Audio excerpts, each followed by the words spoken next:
இன்றைக்கு பேசக்கூடிய செய்தியினுடைய தலைப்பு இயேசுவின் இறுதி பிரசங்கம். இயேசுநாதர் இந்த உலகத்தில் 33 ஆண்டு காலம் வாழ்ந்து தமது இறைப்பணியை செய்து கடைசியாக அவர் பேசின இறுதி பிரசங்கத்தை நாம் பார்க்க போகிறோம். நிறைய பிரசங்கங்களை அவர் செய்தார். உலகத்தில் வாழும் பொழுது எண்ணிலடங்காத பிரசங்கம், எண்ணிலடங்காத அற்புதங்கள், எண்ணிலடங்காத அதிசயங்களை ஏசப்பா செஞ்சார். பூமியில் அநேகர் ஆசீர்வதிக்கப்பட்டார்கள். அவர் செய்த பிரசங்கமே அவர் வாழ்ந்த நாட்களில் ரொம்ப ஒரு குட்டி பிரசங்கம். எது அப்படின்னு சொன்னா, சிலுவை மீது கடைசி அவர் மரிப்பதற்கு ஒரு சில மணி நேரங்களிலே அவர் செய்த சில பிரசங்கங்கள் இந்த முழு உலகத்தையே மாற்றியிருக்கிறது. இந்த முழு சாம்ராஜ்யத்திலேயே ஒரு பெரிய தாக்கத்தை, ஒரு ஆசீர்வாதத்தை, ஒரு நன்மையை, ரட்சிப்பை ஏற்படுத்தியிருக்கிறதாய் காணப்படுகிறது. முதலாவது, இயேசு கிறிஸ்துவை ஏன் கொலை செய்ய வேண்டும்? அவர் நன்மைகளை செய்கிறவராய் பூமியில சுற்றித் திரிந்தார். ஆனால் ஏன் அவர் கொல்லப்பட வேண்டும், ஏன் மரிக்கப்பட வேண்டும் என்பதை நீங்கள் முதலாவது தெரிந்து கொள்ள வேண்டும். ஆதியாகமத்தின் புஸ்தகம் 3:15 சொன்னது போல, உனக்கும் ஸ்திரிக்கும் அவள் வித்துக்கும் உன் வித்துக்கும் பகை உண்டாக்குவேன், அவர் உன் தலையை நசுக்குவார், நீ அவர் குதிங்காலை நசுக்குவாய் என்றார். அவர் உன் தலையை நசுக்குவார். ஆதியிலே செய்த மனிதன் செய்த பாவத்தின் நிமித்தமாக, ஏவாள் செய்த பாவத்தின் நிமித்தமாக உலகத்தில் பாவம் பிரவேசித்தது. இந்த பாவத்தின் நிமித்தமாக முழு உலகமே பாவத்துக்குள் ஆக்கப்பட்டது. இதை செய்ய வச்சது யாரு அப்படின்னா சாத்தான். வஞ்சித்தது சாத்தான். மனிதனை செம்மையாய் படைத்தார், பரிசுத்தமாய் படைத்தார், நல்லவனாய் படைத்தார்.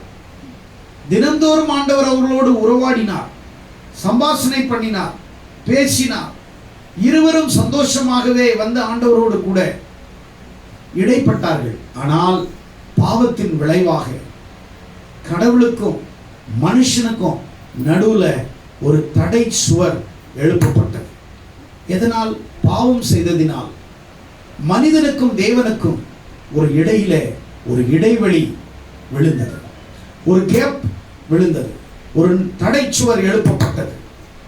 உடனே அங்கேயே ஆண்டவராகிய தேவன் மனிதனை ரட்சிப்பதற்காக ரட்சிப்பின் திட்டத்தை ஆதியாகமம் 3:15 ஆண்டவர் அங்கே ஏற்படுத்தியிருக்கிறதை நாம் பார்க்கிறோம். ரட்சிப்பின் திட்டம். மனிதன் விழ வேண்டும் என்று சாத்தான் நினைத்தான், மனிதன் அழிய வேண்டும் என்று சாத்தான் நினைத்தான். ஆனால் தேவன் அவர்களை ரட்சிக்க, அவர்களை மீட்க தேவன் ஒரு திட்டத்தை அங்கே ஆயத்தப்படுத்தினார். அதன் விளைவாக 2000 ஆண்டுகளுக்கு முன்பு அருள்நாதர் இயேசு மனுஷ அவதாரத்தில் கன்னி வயிற்றிலே பிறந்து இந்த உலகத்திலே வாழ்ந்து 33 ஆண்டுகள் இந்த உலகத்தில் வாழ்ந்தார். எவ்வளவு பெரிய அற்புதங்களையும் அதிசயங்களையும் ஜனங்களுக்கு செய்தார். அவர் நன்மை செய்கிறவராய் கிராமங்கள் தோறும் பட்டணங்கள் தோறும் சுற்றி திரிந்தார். ஜனங்களுக்குள் இருக்கிற வியாதிகளை, நோய்களை நீக்கி அவர்களை சொஸ்தமாக்கினார். அது மட்டுமல்ல, அவர்களை ரட்சிப்பதற்காக இந்த உலகத்தில் மனிதனை மீட்பதற்காக தன்னை பலியாக கல்வாரி சிலுவையிலே ஒப்பு கொடுத்தார். அவரு இந்த உலகத்தில் நிறைய இடத்துல பிரசங்கம் பண்ணியிருக்கிறார். பேதுருனுடைய போட்டை பிரசங்க பீடமாக மாற்றினார். கலிலேய கடற்கரை ஓரமாய் நின்று கொண்டிருந்த போட்டில் நின்று திரளான ஜனங்களுக்கு அவர் உபதேசம் பண்ணினார். லாசருனுடைய கல்லறை நுழைவாயை ஆண்டவர் தமது பிரசங்க பீடமாக மாற்றினார். கெத்செமனே தோட்டத்தை அநேக நேரத்தில் ஜெபபீடமாகவும் பிரசங்க பீடமாகவும் மாற்றினார். அவர் நீண்ட பிரசங்கம் செய்த ஒரு இடம் பைபிளில் பார்க்கும் பொழுது மலை பிரசங்கம் என்று பார்க்கலாம்.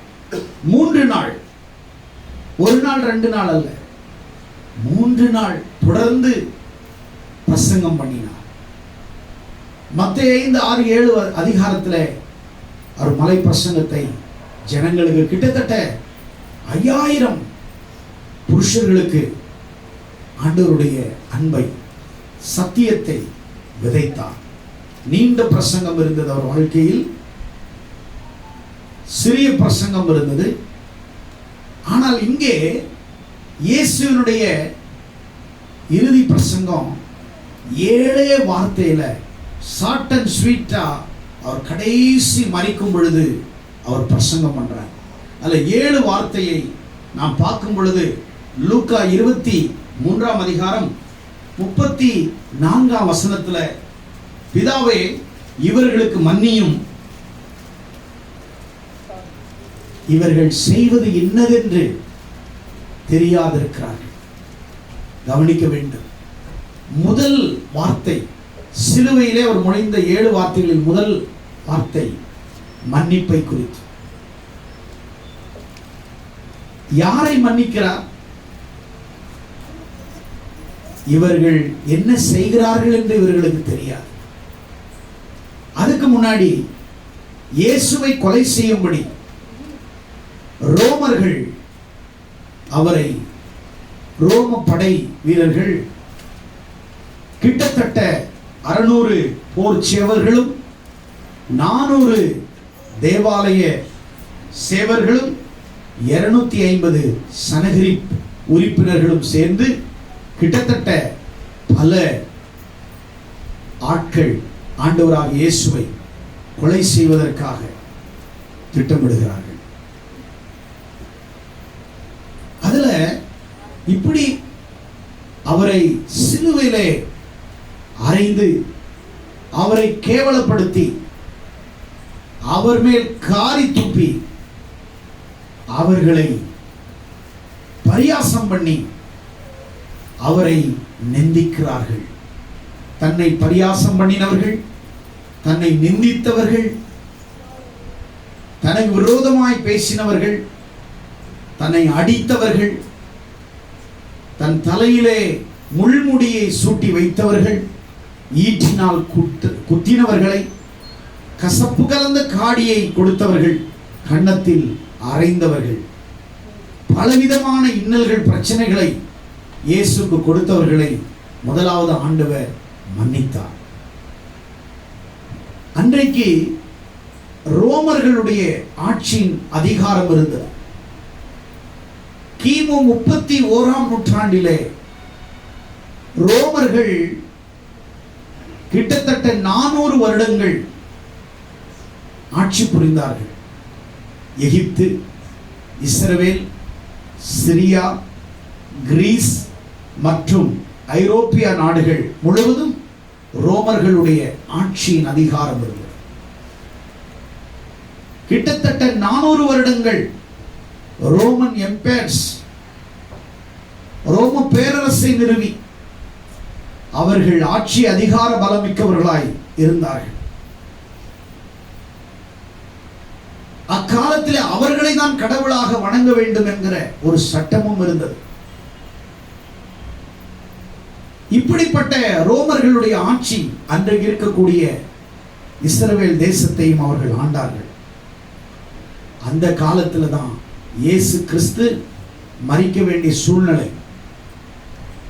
அவர்களுடைய ஆட்சி அதிகாரத்தில் இருக்கும் பொழுது இந்த ரோமர்கள் அவரை சிலுவையிலே அறைகிறார்கள். அக்காலத்தில் சிலுவையிலே அறையக்கூடிய ஒரு பழக்கம் யார் கொண்டு வந்தது என்று சொன்னால், பெர்ஷியா நாட்டை சார்ந்தவர்கள் தவறு செய்கிறவர்களை, குற்றவாளிகளை அதிகபட்ச தண்டனையாக சிலுவை மரத்திலே அவர்களை அடித்து கொள்ள வேண்டும் என்கிற ஒரு சிலுவை மரத்தை பெர்ஷியா நாட்டிலே அறிமுகப்படுத்தினார்கள். ஆனால் அவர்கள் கூட அதை அதிகமாய் நடைமுறைப்படுத்தவில்லை. ரோமர்கள் அதை அதிகமாய் நடைமுறைப்படுத்தினார்கள். லேவி ராகமத்தின் புஸ்தகத்தில் நீங்க வாசிப்பீர்களானால் அங்கே 26ஆம் அதிகாரத்தில், லேவி ராகம் 24ஆம் அதிகாரத்தில் 16வது வசனத்தில் சொல்லப்பட்டிருக்கிறது. என்னவென்று என்றால், வாசிங்கள்.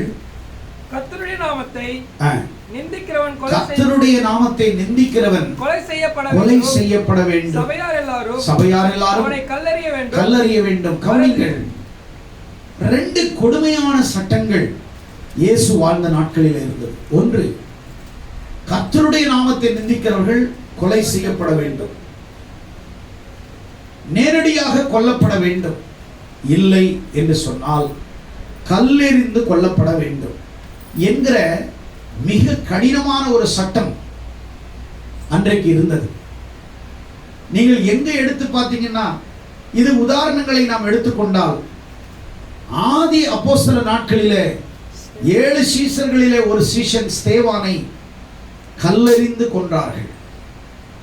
இக்கோனியா பட்டணத்திலே பிரசங்கித்துக் கொண்டிருந்த பவுலை கல்லெறிந்து கொன்றார்கள், கல்லெறிந்து அடித்தார்கள். ஸ்தேவானை கல்லெறிந்து கொன்றார்கள். இப்படி ஒரு கடுமையான சட்டங்கள் அக்காலத்தில் இருந்தது. தவறு செய்தவர்களை, கர்த்தருடைய நாமத்தை நிந்திக்கிறவர்களை கொல்ல வேண்டும் என்று. அப்படி என்ன ஆண்டவருடைய நாமத்தை இவர் நிந்திக்க வேண்டும்? எதனால் கொல்லப்பட வேண்டும்? எதனால் சிலுவை மரத்திலே அவர் மரிக்க வேண்டும் என்றால், வேத வாக்கியங்கள், தீர்க்க தரிசனங்கள் நிறைவேறத்தக்கதாக பிதாவாகிய தேவன் குமாரனாகிய இயேசுவை, அவரது ரட்சிப்பின் அதிபதியை உபத்திரவத்தின் மூலமாய் பூர்ணப்படுத்துவது பிதாவுக்கு ஏற்றதாய் இருந்தது. நம்மை ரட்சிக்க, நம்மை மீட்க குமாரனாகிய இயேசுவை இந்த உலகத்திலே அனுப்பி நம்மை மீட்பதற்காக ஏற்கனவே ஆண்டவர் ஆயத்தப்படுத்தி வைத்திருந்த தேவ ஆட்டுக்குட்டியாக உலகத்தில் வந்து மரித்து மனிதனை மீட்பதற்காக இந்த உலகத்தில் அனுப்பப்பட்ட தேவ குமாரனாகிய இயேசு இந்த உலகத்தில் வரணும், பிறக்கணும், மரிக்கணும், உயிர்த்தெழ வேண்டும் என்கிற வேத வாக்கியங்கள், தீர்க்க தரிசனங்கள் நிறைவேறுவதற்காக. ஏனென்றால் புதிய ஏற்பாட்டு காலத்திலே நிறைவேறின தீர்க்க தரிசனம் பழைய ஏற்பாட்டு காலத்திலே சொல்லப்பட்டிருக்கிறது. அவர் சிலுவை மரத்திலே மரிக்க வேண்டும் என்று சொல்லப்பட்டிருக்கிறது.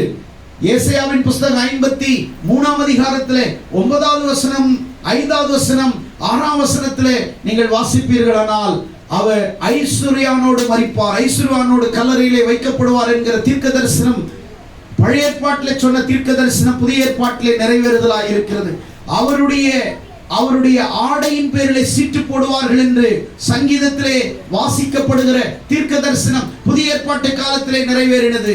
சங்கீதம் 129 3வதிலே பார்க்கும் பொழுது அவருடைய முதுகு உழுத நிலத்தை போல காணப்பட்டது. அப்படியானால் பழைய ஏற்பாட்டு காலத்திலே சொன்ன தீர்க்க தரிசனங்கள் நிறைவேறினது.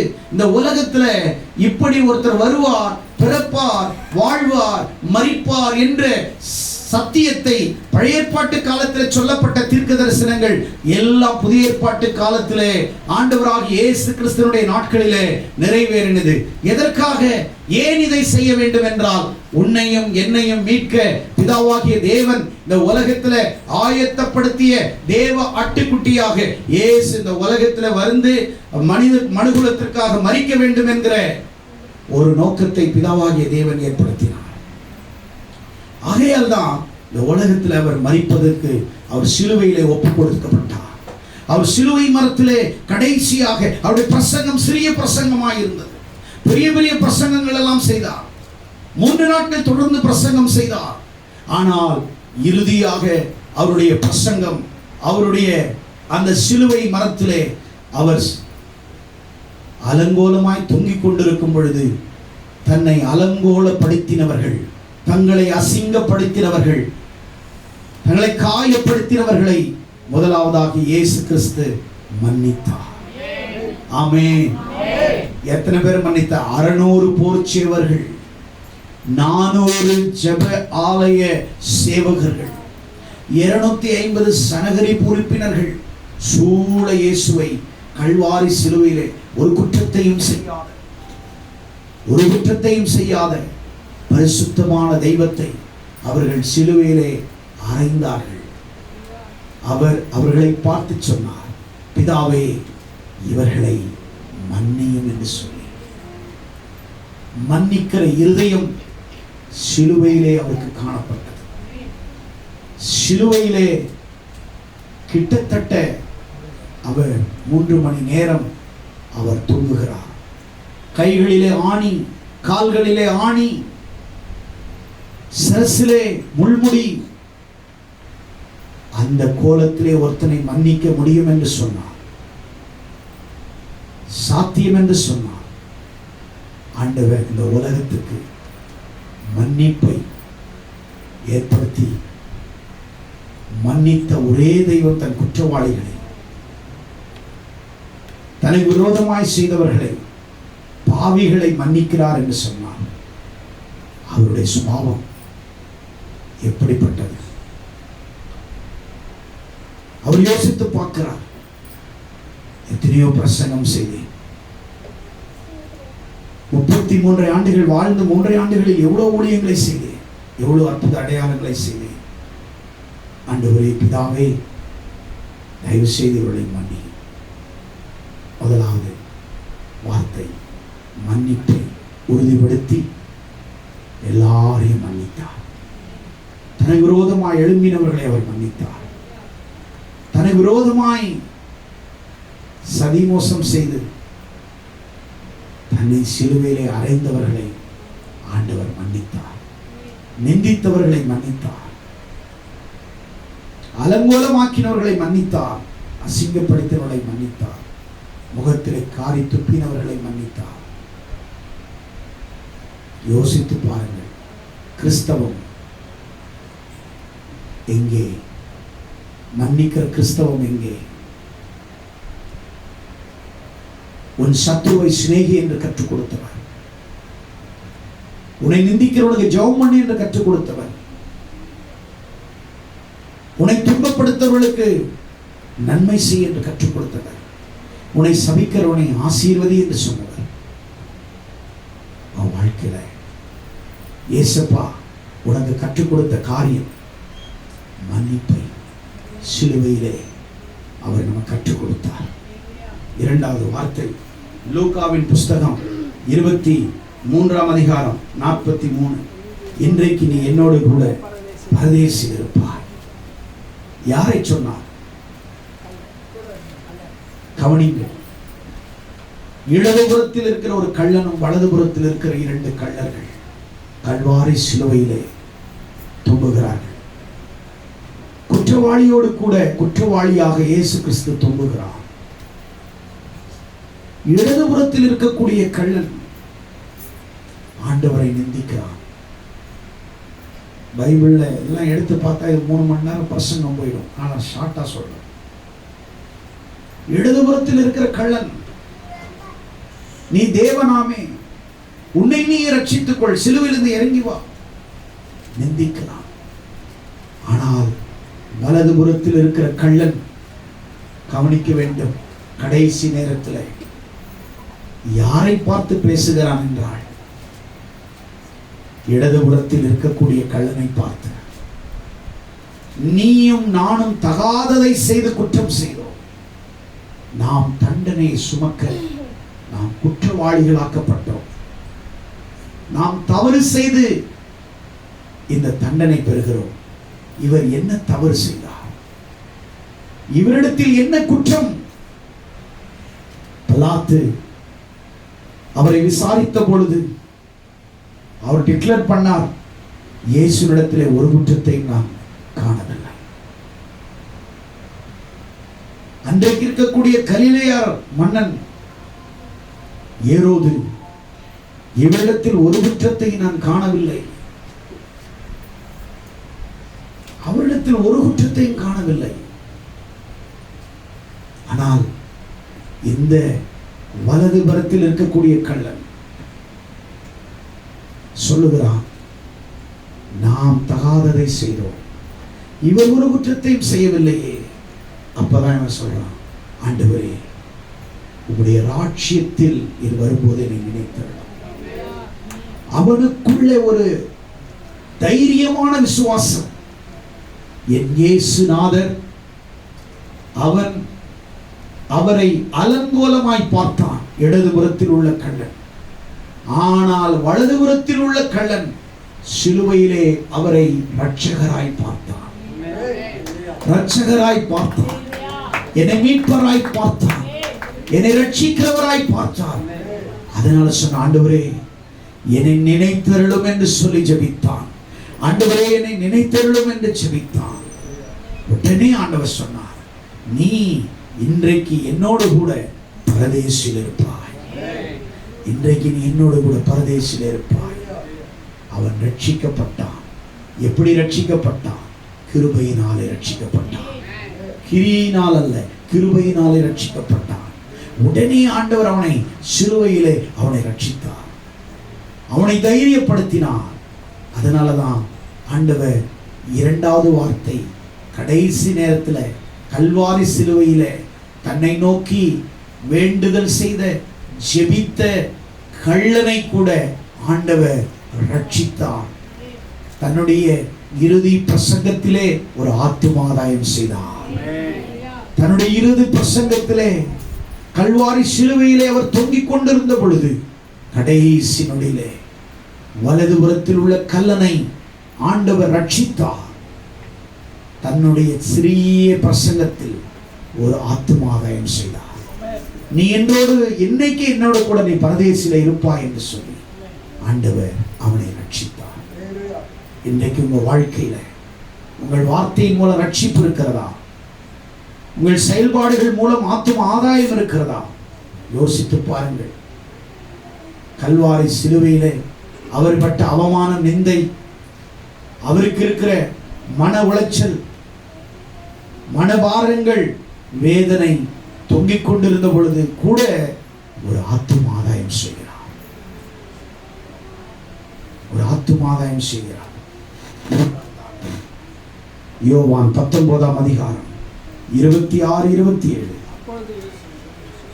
அவர் சொல்றார், தன் சரீர தகப்பன் யோசேப்பு மரித்தும் தன்னுடைய தாய் மரியாளை கவனித்துக் கொள்வதற்கு யோவானிடத்திலே ஒப்புக் கொடுக்கிறார். கவனிக்க வேண்டும். இப்பொழுது அவர் சிலுவையிலே தொங்குகிறார். உலக பிரகாரமாய் இருந்த அவருடைய தகப்பன் யோசேப்பு ஏற்கனவே மரித்து போய்விடுகிறார். அவர் உயிரோடு இருக்கிறவரை அவருடைய தாயாகி மரியாள் இயேசுவோடு கூட பயணம் செய்தார்கள்.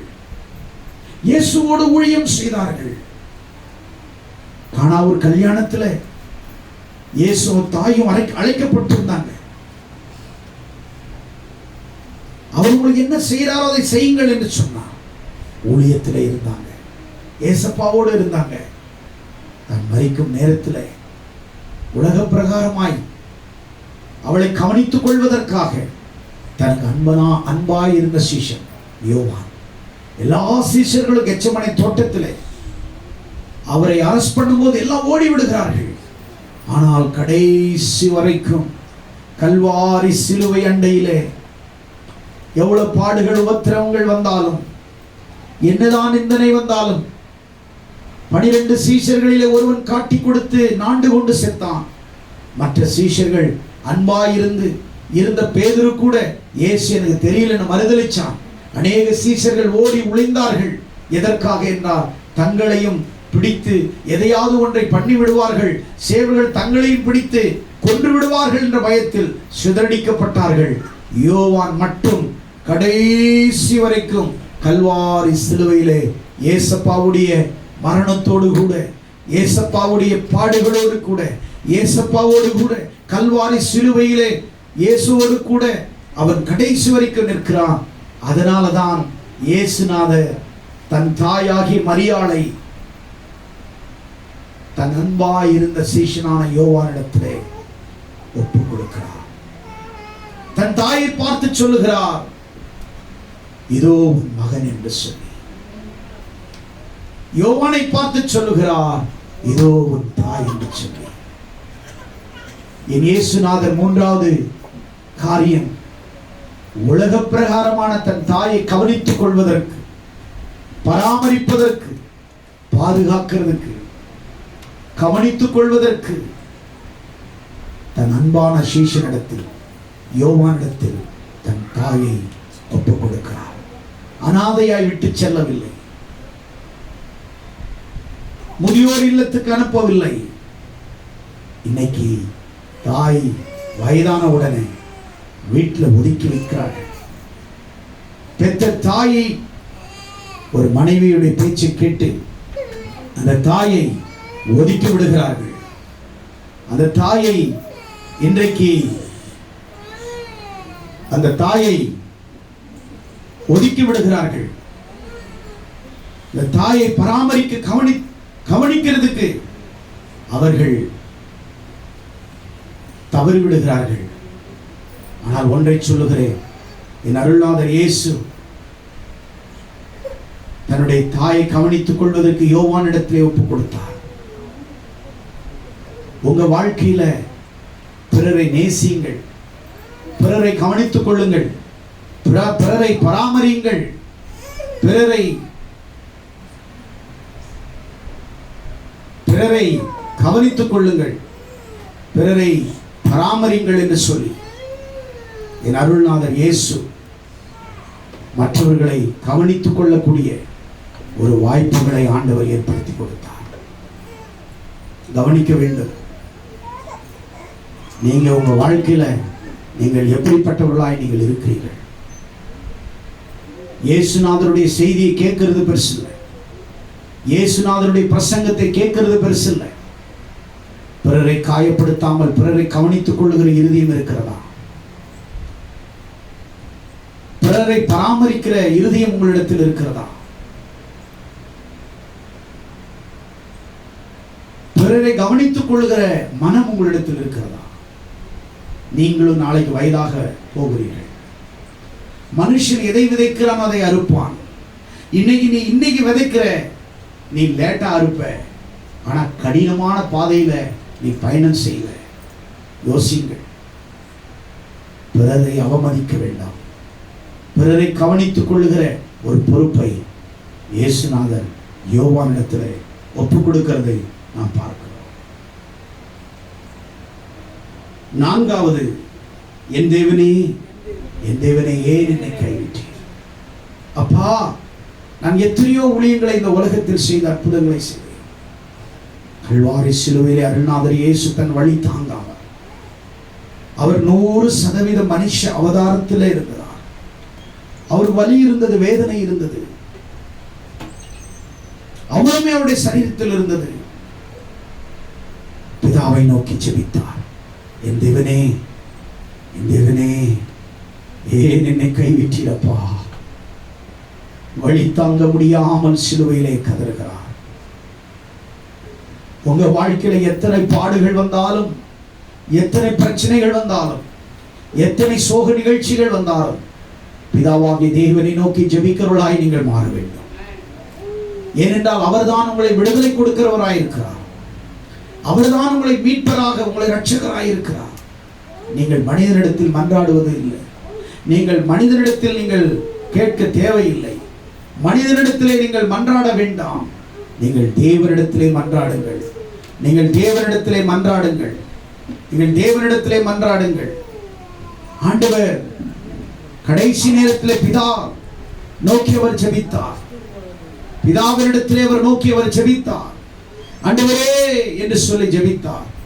உன்னுடைய கஷ்டமான சூழ்நிலைகளிலும் நேரங்களிலும் நீங்கள் ஆண்டவரை நோக்கி கூப்பிட வேண்டும். ஏனென்றால் அவர்தான் நம்மை விடுவிக்கிறவர், அவர்தான் நம்மை ரட்சிக்கிறவராய் இருக்கிறார். அடுத்ததாக யோவான் 19:28 அவர் சொல்லுகிறார், 5வது, தாகமாய் இருக்கிறேன். சரீர தாகம் அவருக்கு. தன்னுடைய ரத்தம் எல்லாம் சொட்டி, தன்னுடைய உடலிலே ஒரு சொட்டு ரத்தம் கூட இல்லாமல் தன் சரீரத்தில் இருக்கிற எல்லா ரத்தமும் அவருடைய சரீரத்தை விட்டு வெளியேறிட்டு விட்டது. அவருடைய சரீரத்திலே தண்ணீர் இல்லை. அவருடைய சரீரம் காய்ந்து போய் கொண்டிருக்கிறது. தாகத்தினாலே அவர் துடித்துடித்துக் கொண்டிருக்கிறார். நான் தாகமாயிருக்கிறேன் என்று கேட்ட பொழுது அவருக்கு கடற்கலந்த இந்த காளான் கசப்பு கலந்த தண்ணீரை கொடுத்தார்கள். இந்த உலகத்திலே ஜீவ ஊற்றை உண்டாக்கினவர், ஆறுகளை, குளங்களை, நீர்களை, ஊற்றுகளை, நீரோட்டங்களை உண்டாக்கியவர், இந்த உலகத்தையே படைத்த என் தேவனாகிய கர்த்தர் இந்த கடைசி நேரத்தில் தாகத்துக்காக அவருடைய நாவு வறண்ட பொழுது நான் தாகமாயிருக்கிறேன். அவர் ஆத்துமா தாகத்தோடு கடைசி வரைக்கும் அவர் வாழ்ந்தார். கடைசி வரைக்கும் வாழ்ந்தார். கடைசியாக, பிதாவே உடைய கையில் என் ஆவியை ஒப்புவிக்கிறேன். ஆண்டவரே, என் ஆவியை உன் கரங்களிலே ஒப்புவிக்கிறேன். உன் மரணம் பிதாவினுடைய கையிலே ஒப்புக் கொடுக்கிறதா இருக்க வேண்டும். உன் ஜீவன், யார் ஜீவன் தந்தார் அந்த ஜீவனை அவர் கையில் கொடுப்பதுதான். பிதாவாகிய தேவன் குமாரனாகிய இயேசுவை ஜீவனை கொடுத்து உலகத்தில் அனுப்பினார். ஆண்டவரே, நீர் தந்த ஜீவனை இந்த கடைசி நேரத்தில் உன் கையிலே நான் அர்ப்பணிக்கிறேன். எந்த கோலத்தில் செய்தார், எப்படிப்பட்ட சூழ்நிலையில் அவர் இருந்தார். இயேசுவை கையினால் அடித்தார்கள், கோலினால் சிரசிலே அடித்தார்கள், வாரினாலே அவரை அடித்தார்கள். ஒரு வாரிலே 12, ஒரு சாட்டையில் 12 வரிகள் இருந்தது, 12 கயிறுகள், அதன் முனையிலே கூர்மையான கண்ணாடிகளும் கூர்மையான முட்களும் நிறைந்ததாய் இருந்தது. அதிலே இயேசுவை 39 முறை அடித்தார்கள். எத்தனை முறை அடித்தாங்க? அதுல இருந்தது எத்தனை? இது 12 சவுக்கு. 33 இன்ட்டு 12 468 அடி. ஒரு சாட்டையில 468 காயங்கள் அவர் சரீரம் முழுவதும் காணப்பட்டது. ஆராய்ச்சியாளர்கள் சொல்லுகிறார்கள், கிட்டத்தட்ட அவருக்கு 5480 காயங்கள் உடல் முழுவதும் அவருக்கு காணப்பட்டது. அதில் 150 பெரிய காயங்கள் அவருடைய முதுகிலே காணப்பட்டது. 2.5 கிலோமீட்டர் தூரத்திலே 150 கிலோ எடை கொண்ட சிலுவையை, பச்சை சிலுவை அவர் சுமந்து கொண்டு 2.5 கிலோமீட்டர் தூரம் கொல்கதா மலையிலே அவர் ஏறினார். சாதாரணமாய் சுமந்து போகவில்லை. ஒரு கள்ளனை, ஒரு திருடனை, ஒரு குற்றவாளியை, அப்படி எந்த ஒரு குற்றவாளியும் உலகத்தில் தண்டித்ததாய் சரித்திரமில்லை. நேரடியாக கொண்டு போய் அவர் சிலுவையிலே அவரை ஆணிகள் அடிக்கவில்லை. சிலுவையின் மரத்திலே அவரை அடிப்பதற்கு முன்பாக அவரை வாரினால் அடித்தார்கள், கையினால் அடித்தார்கள், கோலினால் அடித்தார்கள். 480 காயங்கள் அவர் உடல் முழுவதும் காணப்பட்டது.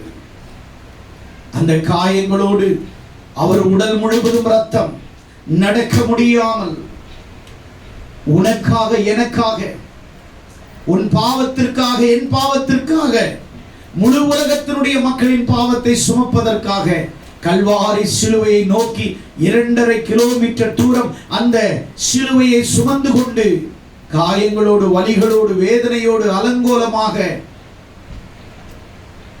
உடலிலே துணி இல்லாமல் நிர்வாணமாக, உடலிலே ஒரு சொட்டு துணி இல்லாமல் நிர்வாணமாக என் அருள்நாதர் இயேசு 2.5 கிலோமீட்டர் தூரம் அந்த சிலுவையை சுமந்து கடந்து போனார். யாருக்காக, எதற்காக, ஏன் சுமக்க வேண்டும்? நீ உன் பாவத்துக்காக, நீ செய்த, உன் சிந்தனையில் செய்த பாவங்கள், உன் மனதில் செய்த பாவங்கள், உன் சரீரங்களினால் செய்த பாவங்கள், இதற்காக இயேசு சிலுவையை சுமந்தார். இதற்காக இயேசு சிலுவையில் அவமானத்தை சகித்தார். நமக்காக நம்மேல் வருகிற தண்டனையை நிறுத்தி வைத்து அவர் ஏற்றுக்கொண்டார். சத்தமிடுகிறாத ஆட்டுக்குட்டியை போல வாயை திறவாமல் இருந்தார். பிலாத்துக்கு முன்னாடி அவரை அவமானப்படுத்தினார்கள், ஏரோதுக்கு முன்னாடி அவமானப்படுத்தினார்கள், காய்பா அண்ணாக்கள் அவரை நிந்தித்தார்கள், அவமானப்படுத்தினார்கள். 400 போர்ச்சேவர்கள், ஜெப ஆலயத்தின் சேவர்கள் அவரை அசிங்கப்படுத்தினார்கள். சனகரிப் சங்கம், அன்றைக்கு இஸ்ரவேலுடைய பாராளுமன்றம் போல இருந்து காட்சியளித்த சனகரிப் சங்கம் அவருக்கு விரோதமாய் தீர்ப்பு கொடுத்தார்கள். பிலாத்து அவருக்கு விரோதமாய் தீர்ப்பு கொடுத்தார். 600 போர்ச்சேவர்களோடு கூட புடைசூழ அவர் சிலுவை மரத்தை எடுத்துக்கொண்டு போனார். தன்னால் சுமக்க முடியாமல் 3 முறை தடுமாறி கீழே விழுந்தார். இயேசு கிறிஸ்து பாரமான சிலுவையை சுமக்க முடியாமல், அந்த அடி காயங்களோடு அவரால் நடக்க முடியாமல், உடல் எல்லாம் ரத்தம், வழிகள் எல்லாம் ரத்தம், பாதைகள் எல்லாம் ரத்தம், அவர் போன தெருக்கள் எல்லாம் ரத்தம், 2.5 கிலோமீட்டர் தூரம் வரைக்கும் அவருடைய ரத்தம் ஆறுகளாய் ஓடினது. யாருக்காக யாருக்காக இந்த வேதனை, யாருக்காக இந்த பாடுகள்? என்றைக்காவது நீ யோசித்திருக்கிறாயா? வேதம் படிக்கும் பொழுது ஏன் அவர் மரிக்க வேண்டும், எதற்காக இந்த பாடுகள் எனக்காக என்பதை என்றைக்காவது நீ கண்ணீர் வடித்திருக்கிறாயா? என்றைக்காவது அவருடைய மரணத்தை நீ தியானித்திருக்கிறாயா? என்றைக்காவது உனக்கு கொடுத்த விலையேற பெற்ற ரட்சிப்புக்காக நீ தேவனுடைய சமூகத்திலே நன்றி உள்ள உணர்வுடையவனாய் நீ காணப்படுகிறாயா? என்றைக்காவது இயேசு இன்றைக்கு இல்லை என்றால் இன்றைக்கு நாம் மண்ணுக்கு மண்ணாக நாம் என்றைக்கோ மாறி இருப்போம். இந்த ரட்சிப்பை பெறாமல் நாம் சமாதானமற்றவர்களாய் இருப்போம். நீங்கள் தேவனுடைய சமூகத்தில் வருவதற்கு முன்பாக, ஆலயத்துக்கு வருவதற்கு முன்னாடி பழைய வாழ்க்கை எப்படி இருந்தது? இன்னைக்கு செய்தியை கேட்டு கேட்டு கேட்டு கேட்டு உங்களுடைய வாழ்க்கை இன்றைக்கு எப்படி மாறிக்கொண்டிருக்கிறது என்பதை நீங்கள் என்றைக்காவது உணர்ந்திருக்கிறீர்களா? அல்லது என்றைக்காவது உணர்வுடையவர்களாய் நீங்கள் காணப்படுகிறீர்களா? ஆண்டவர் உங்களுக்கு கொடுத்த இந்த தெய்வீகமான இந்த மாபெரும் ரட்சிப்பை, கர்த்தர் உனக்கு கொடுத்த இந்த ரட்சிப்பை என்னைக்காவது நினைவு கூர்ந்திருக்கிறாயா? எதற்காக? ஆண்டவரே, எனக்காக நீர் கல்வாரி சிலுவை சுமந்தீரே. 2.5 கிலோமீட்டர் தூரம் 150 எடை கொண்ட ஒரு பெரிய சிலுவையை சுமந்து கொண்டு செல்ல வேண்டும் என்றால் சாத்தியமா? இல்லை, சாத்தியமில்லை. ஆனால் என் இயேசு நாதர் அவர் கட்டாயப்படுத்தப்பட்டார். அவர் விரும்பி சுமக்கவில்லை, அவர் மீது கட்டாயப்படுத்தினார்கள். அதை அவர் விரும்பி எடுத்துக்கொண்டார். அவர் விரும்பி எடுத்துக்கொண்டார். குற்றவாளி அடிப்பது போல் அவரை அடித்தார்கள், அவரை சித்திரவதை ஆக்கினார்கள், அவருடைய வஸ்திரத்தை கழற்றி போட்டார்கள். வழிகள் எல்லாம் 2 வரமும். 1 வாரத்துக்கு முன்னாடி தாவீதின் குமாரனே ஓசன்னா என்று ஆர்ப்பரித்த மக்கள் கூட அவரை சிலுவையிலே அறையும், அவரை சிலுவையிலே அறையும், அவரை சிலுவையிலே அறையும் என்று கூக்குரலிட்டார்களே, கூக்குரலிட்டார்களே. எங்கே போனது அவர்களுடைய ஓசன்னா? எங்கே போனது அவருடைய ஓசன்னா? வாழ்க என்கிற வாழ்த்துதல் எங்கே போனது? 1 வாரத்துக்கு முன்னாடி வாழ்த்தினார்கள், 1 வாரத்துக்கு பின்னாடி அவரை இகழ்ந்தார்கள், நிந்தித்தார்கள், தூஷித்தார்கள், அடித்தார்கள், காயமாக்கினார்கள். சரீரத்தை மட்டுமா காயமாக்கினார்கள்? மனதை காயமாக்கினார்கள், மனதை காயமாக்கினார்கள். அந்த காயத்தை நீங்கள் ஒன்றைக்காவது உங்களை அசிங்கப்படுத்தினால் நீங்கள் பிறரை நீங்கள் பார்ப்பீர்களா? முடியாது. ஆனால் என் அருள்நாதர் இயேசு அந்த கல்வாரி சிலுவையை நோக்கி கடந்து போனார். அந்த கல்வாரி சிலுவையை நோக்கி கடந்து போனார். அந்த சிலுவையை சந்தோஷமாய் ஏற்றுக்கொண்டார். குல்கதா மலையிலே எல்லாரோடு கூட ஒரு குற்றவாளியாய் நிற்கிறார். 2 ஓரத்திலே ஒரு கள்ளனும் இன்னொரு ஓரத்திலே ஒரு கள்ளனும் தொங்கிக் கொண்டிருக்கிறார்கள். கடைசியாக இயேசுநாதர் எல்லாவற்றையும் முடித்து 3 நாள் மாபெரும் பிரசங்கம் செய்த ஒரு பெரிய தேவ மனிதன், பெரிய பரிசுத்தவானாக காட்சியளித்தார், நீதிமானாய் காட்சியளித்தார், ராஜாவாய் காட்சியளித்தார், போதகராய் காட்சியளித்தார். பல இடங்களிலே ஆண்டவருடைய நாமத்தை அவர் மகிமைப்படுத்தினார். பூமியிலே ஒரு குற்றத்தை கூட செய்யவில்லை. ஒரு குற்றத்தையும் செய்யாதவருக்கு இவ்வளவு பெரிய தண்டனையா? இவ்வளவு பெரிய தீர்ப்பா? இவ்வளவு பெரிய தீர்ப்பா? பிதாவின் சுத்தத்தை செய்ய செம்பரியாடாக மாறினார். தேவ ஆட்டுக்குட்டியாய் மாறினார். தன்னை பலி செலுத்துவதற்காக தியாக பீடத்திலே தன்னையே அவர் தியாகப்படுத்தினார். அவர் வாழ்க்கையில் எவ்வளவு பிரசங்கம் செய்தார். அவருக்கு என்று பிரசங்கம் பண்ணுவதற்கு ஒரு பிரசங்க பீடம் இல்லை, புல்பிட் இல்லை. பேதுருவின் போட்டை புல்பிட்டாய் மாற்றினார். லாசருவின் கல்லறையின் நுழைவாயை ஆண்டவருடைய புல்பிட்டாய் மாற்றினார். கெத்செமனே தோட்டத்தை புல்பிட்டாய் மாற்றினார். நாயின் ஊரின் வாசலை அவர் பலிபீடமாய் மாற்றினார். அவர் போன இடமெல்லாம் கப்பர் நகுமிலே அநேக பலிபீடமாய் மாற்றினார். எங்கெல்லாம் நேரங்கள் கிடைத்ததோ, எங்கெல்லாம் வாய்ப்பு கிடைத்ததோ, அங்கெல்லாம் என்னை அருள்நாதர் இயேசு மக்களுக்காக வாழ்ந்தார், மக்களுக்காக ரட்சிப்புக்குள் நடத்தினார். அற்புதங்களை செய்தார், அதிசயங்களை செய்தார், நன்மை செய்கிறவராய் அவர் எங்கும் சுற்றி திரிந்தார். ஒருவருக்கு அவர் தீமை செய்யாதவர்.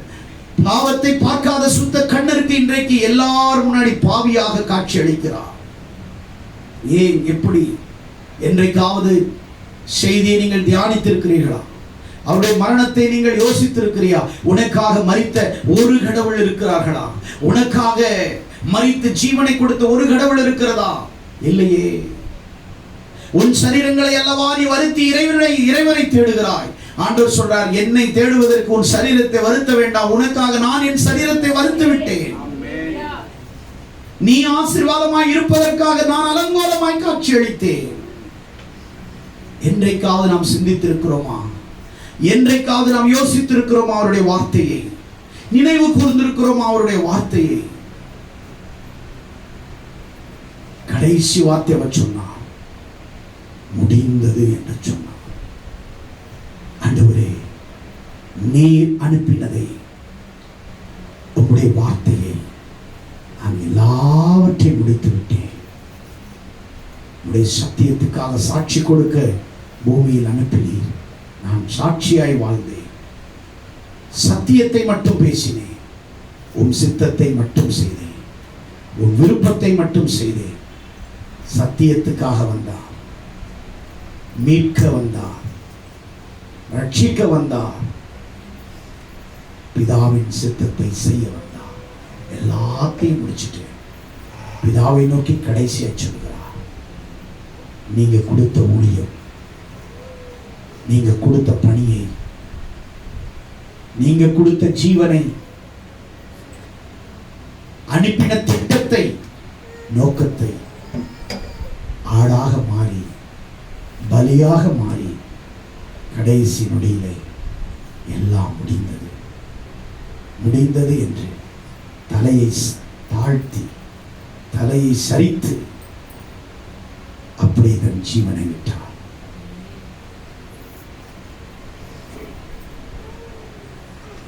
அவரை அடக்கம் செய்வதற்கு கூட ஆள் இல்லை. அவரை அடக்கம் செய்வதற்கு கூட கல்லறை இல்லை. அதைதான் அவர் சொன்னார். உயிரோடு வாழ்ந்த நாட்களிலே சீஷர்கள் அவரிடத்திலே வந்து சொல்கிறார், ஆண்டவரே, நீர் எங்கே தங்கியிருக்கிறீர்? அதற்கு அவர் சொன்னார், நரிகளுக்கும் குழி உண்டு, பறவைகளுக்கும் கூடு உண்டு, மனுஷகுமாரனுக்கு தலை சாய்க்க இடமில்லை. உன்னை ஆசீர்வதிக்க இந்த பூமியை படைத்தார். உன்னை வாழ வைக்க எல்லா தாவரங்களையும் பல வகைகளையும் தானியங்களையும் படைத்தார். நீ வாழ்வதற்கு விசாலமான இடத்தை படைத்தார். ஆனால் படைத்தவர் உறங்குவதற்கு கூட, ஒரு தலை சாய்க்கிறதுக்கு கூட அவருக்கு 6 அடி கேப் இல்லாம சிலுவையிலே அவர் தலை சரிந்து அப்படியே அந்தரங்கத்தில் தொங்கியது. நிர்வாண கோலத்தோடு அங்க அந்தரத்திலே தொங்கினார்.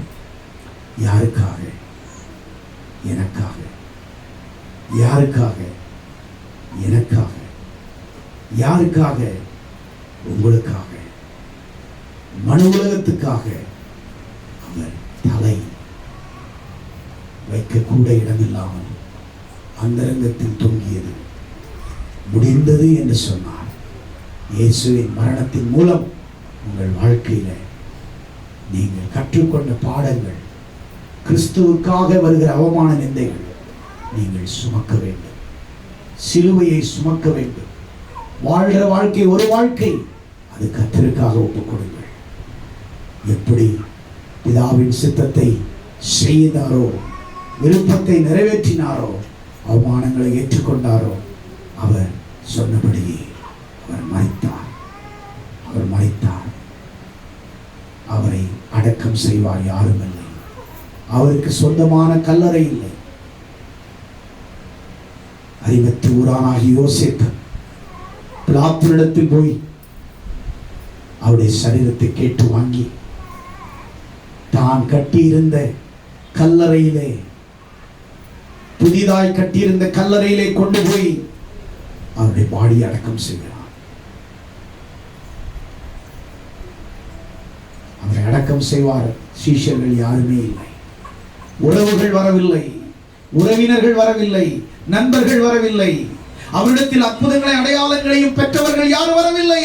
ஆனால் அந்தரங்க சீஷன் யாருக்குமே தெரியாமல் ஒரு சீஷன் இருந்தா, அந்த சீஷன் இயேசுவினுடைய சரீரத்தை பிலாத்துவிடத்தில் கேட்டு யாருமே வைக்கப்படாத புதிய கல்லறை, தன் கல்லறையில் தன் தோட்டத்தில் இயேசுவை சந்தோஷமாய் அடக்கம் செய்து ஆண்டவரை வைப்பதற்கென்றே ஒரு தோட்டம், கல்லறை தோட்டம் ஆயத்தப்படுத்தி வைக்கப்பட்டது.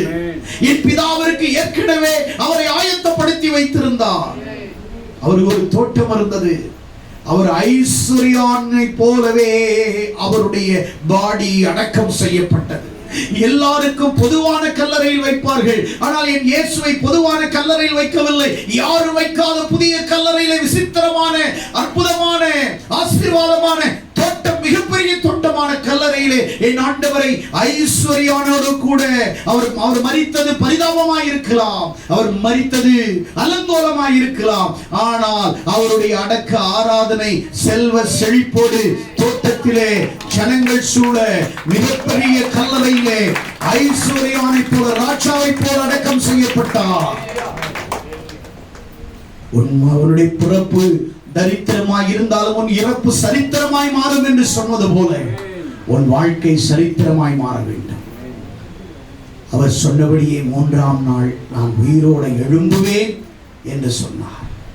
இந்த 3 நாள் கூட அவர் உலகத்தில் மரித்தவரை போல காட்சியளித்தார். ஆனால் 3 நாள் கூட நோவாவின் நாட்களிலே மரித்து தேவனை அறியாமல் மரித்த ஜனங்கள் நரகத்தில் இருந்தார்கள், பூலோகத்தில் நரகத்தில் இருந்தார்கள். அவர்களுக்கு போய் சுவிசேஷத்தை பிரசங்கித்தார். அந்த 3 நாட்கள் கூட அவர் சும்மா இல்லை, அங்க போய் சுவிசேஷ கூட்டத்தை ஏற்படுத்தினார். அவர்களுக்கு மீண்டும் ஒரு நற்செய்தி அறிவித்தார். தாம் சொன்னபடியே 3ஆம் நாள் அதே கல்லறையிலே உயிரோடு எழுந்து அநேகருக்கு காட்சியளித்தார். வருகிற ஞாயிற்றுக்கிழமை இயேசுவின் உயிர்த்தெழுந்த நாள், ஈஸ்டர். இந்த உயிர்த்தெழுந்த செய்தியை இங்கிருந்து இப்பொழுது நாம் அவரை அடக்கம் செய்திருக்கிறோம். ஞாயிற்றுக்கிழமை அவர் எப்படி உயிர்த்தெழுந்தார், அவருடைய வல்லமை என்ன என்பதை வருகிற ஞாயிற்றுக்கிழமை குட் ஃப்ரைடே நாளை மறுநாளிலே இந்த செய்தியின் தொடர்ச்சி பாகம் 2ஆக அன்றைக்கு நாம் பார்க்க போகிறோம். இந்த செய்தி உங்கள் வாழ்க்கையில ஒரு மாற்றத்தை, ஒரு தாக்கத்தை, ஒரு ஆசீர்வாதத்தை ஏற்படுத்தியிருக்குது என்பதை நான் விசுவாசிக்கிறேன். இந்த செய்தியின் மூலம் உங்களை கர்த்தர் ஆசீர்வதிப்பாராக. அவர் இறுதியிலே இயேசு இறுதி பிரசங்கம் 7 வார்த்தை இருந்தது. ஆனால் அதில் எவ்வளவு ஆழமான சத்தியங்கள் இருந்தது, அதில் எவ்வளவு ஆழமான அர்த்தங்கள் அடங்கியிருந்ததா இருந்தது. இந்த 7 வார்த்தைகளிலே எவ்வளவு ஆழமான செய்திகளை நாம் அறிந்து கொண்டோம். இந்த குட் ஃப்ரைடே அன்னைக்கு ஆண்டவர் உங்களோடு பேசின வார்த்தைக்கு கீழ்ப்படியுங்கள், உங்கள் வாழ்க்கை மாறும். இந்த செய்தி உங்கள் வாழ்க்கையில ஒரு மாற்றத்தை, ஒரு நன்மையும் ஆசீர்வாதத்தை தரும் என்பதை நான் விசுவாசிக்கிறேன். கர்த்தர் இந்த செய்தியின் மூலம் உங்களை ஆசீர்வதிப்பார். மீண்டும் ஈஸ்டர் அன்னைக்கு